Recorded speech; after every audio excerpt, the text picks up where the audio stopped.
মায়ের নাম। এমন কি নাম হতে পারে দাদা? তবে কি হতে পারে জানি? বলো দাদা বলো। ওই নাম কি হবে? রতনারানী। কি এ তো আমাদের মায়ের নাম হবে দাদা।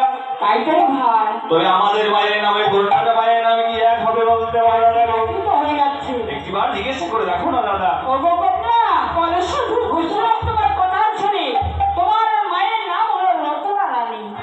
তবে বলতে পারো তোমার কোনো কেউ দাদা আছে? ও গো সাধু, বলো বলো। আজ মায়ের মুখে শুনেছি, তাই কি বলি জানো? সাধু সখাই বলাই দোষী বাবা।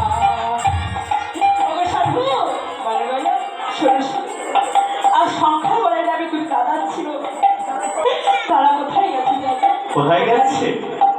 তারা নাকি গেছে অমর সাগরে। অমর সাগরে? তারা আমি কোনোদিনই ফিরে আসেনি গো। আমি কেমন করে বলবো? আপনি তো চোখে দেখছেন। হরে সখা।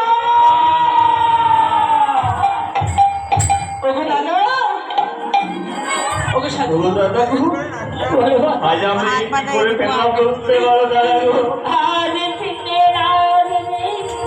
তোকে আগেই বলেছিলাম এই কন্যার আগেই বিচার কর। কন্যার একাত্তরে জিজ্ঞাসা কর তুই কোথায় বসত বাড়ি, কোথায় ঘর? তুই জিজ্ঞাসা না করে যে অত্যাচার করলি। তবে ওগো দাদা গো, আজ এই পুরো বদন আমি কেমন করে দেখাবো বলতে পারো দাদা? বলতে পারো? তাই করে হয়।